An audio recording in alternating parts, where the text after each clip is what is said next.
everyone, my name is Suman and I'm a registered migration agent at Nationwide Migration and Education. We make weekly videos regarding Australian migration, and if you are interested in this topic, you may want to subscribe to our channel. In this video today, we will be talking about Western Australia's state nomination and DAMA updates. Following successful negotiations with the Commonwealth Government, Department of Home Affairs, Western Australia will be allocated 5,000 state-nominated migration places for the 2024-25 program year. To complement the SNMP, the state government has negotiated the establishment of a WA DAMA with the Commonwealth Government. The Western Australia DAMA will provide 5,000 migration places allocated equally between metropolitan and regional employers, enabling employers to attract and retain skilled workers. The WA DAMA responds to strong demands to fill specific jobs in key areas of demand, including building and construction, health and aged care, tourism and hospitality, and agriculture. It will operate alongside existing DAMAs in the Kimberley, Pilbara, Goldfields and Southwest, put in place by local authorities to address local worker shortages. The WA DAMA will help attract skilled migrants to settle in the regions through a broader list of occupations and a shorter pathway to permanent residency. Migration Services is currently accepting expressions of interest (EOI) to access the WA DAMA. The Western Australia Designated Area Migration Agreement will be the fifth DAMA for WA and will complement the existing DAMAs and support the whole state.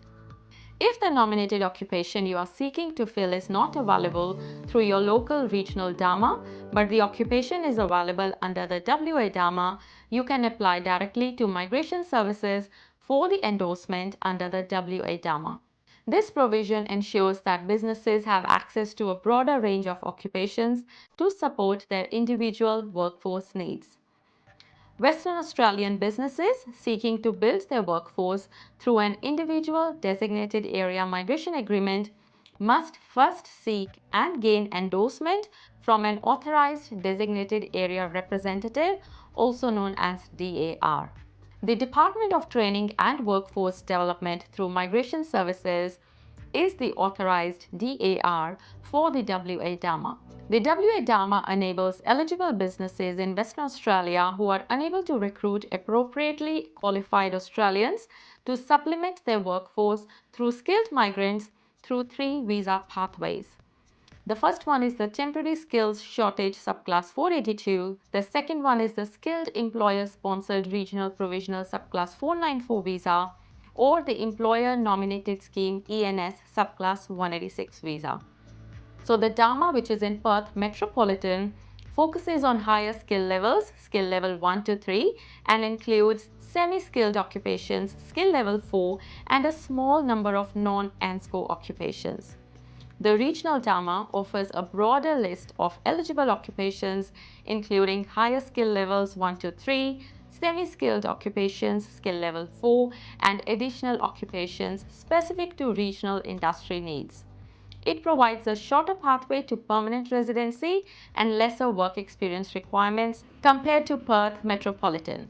If we look at the occupation distribution, 50% of places are allocated to Perth Metropolitan, 50% of places are allocated to regional. Now let's look at the work experience concessions in this DAMA. You must have at least 1 year of relevant full-time or part-time pro-rata equivalent work experience for the TSS visa program, which is the subclass 482, or have 2 years of relevant full-time or part-time pro-rata equivalent work experience for the SESR or ENS visa programs, where the nominated worker will be living and working in regional Western Australia, or have at least 3 years of relevant full-time work experience or part-time pro-rata equivalent work experience for the SESR or ENS visa programs, where the nominated worker will be living and working in metropolitan Perth. Now let's look at the age concessions. There is an increased age limit for visa applicants from 45 years to 55 years. Now with the English language concessions, minimum English language requirement is IELTS 5.0. For skill level 1 to 2 occupations, no concession. For skill level 3 to 4 occupations, for TSS or SESR, 𝐷LS 5.0 with no minimum band score. For skill level 3 to 4 occupations, ENS, 𝐷LS 5.0 with no individual band score lower than 4.0. Please note that concessions may not be approved for client-facing occupations, those with workplace health and safety concerns, or where registration and licensing require higher English proficiency. Now let's look at how to access the WA designated area migration. So the nominating business must first check their eligibility. The eligibility requirements are published on the department's website, and then they need to create a migration WA portal profile. Step number 3 is that the nominating business must connect with and identify skilled migrants. And step number 4 is they need to gather the documents. Step number 5, they need to submit an expression of interest for the WA DAMA. Once they have received the outcome, they can apply for the labor agreement with the Department of Home Affairs. In addition to this, I would also like to give some information about the new construction visa subsidy program, also known as CVSP, that was introduced last year. I believe this subsidy will continue this year as well. The new construction visa subsidy program is supporting Western Australian construction businesses to fill the demand for a skilled workforce. The program will provide grant payments of up to $10,000 to support skilled migration visa pathways for workers and help offset expenses such as migration agent fees, visa application fees, and relocation costs. Let's look at the eligibility for the employer-sponsored stream. Now, to be eligible for this subsidy, employers must sponsor a skilled migrant in one of the following visa subclasses. It could be 482, 494, or 186, and be headquartered and undertaking building and construction work in Western Australia in an eligible occupation. Eligible employers can receive payments of up to $10,000 per skilled migrant at 3 milestone points. So the milestone 1 is $2,000, milestone 2 is $4,000, and milestone 3 is $4,000 as well. To be eligible for the subsidy, independent skilled migrants must be granted a visa through the WA state nominated program in one of the following subclasses, which is subclass 190 or subclass 491. They must be employed by a business headquartered and undertaking building and construction work in WA and working in an eligible occupation. Eligible skilled migrants who apply for the visa offshore will receive payments of up to $10,000 at 2 milestone points. Milestone 1 is $5,000 and milestone 2 is $5,000 as well.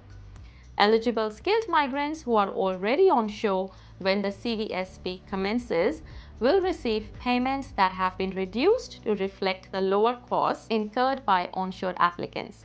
Milestone 1 is 2,500 and milestone 2 is 2,500. So this was all the information we have for now from Western Australia. If you are somebody who is looking for a nomination from Western Australia this financial year, you may want to get in touch with us. If you have any questions in regards to Australian migration, please get in touch with us. You can visit our website nationwidemigration.com.au and book a consultation online. If you would like to stay updated about Australian migration, please subscribe to our channel.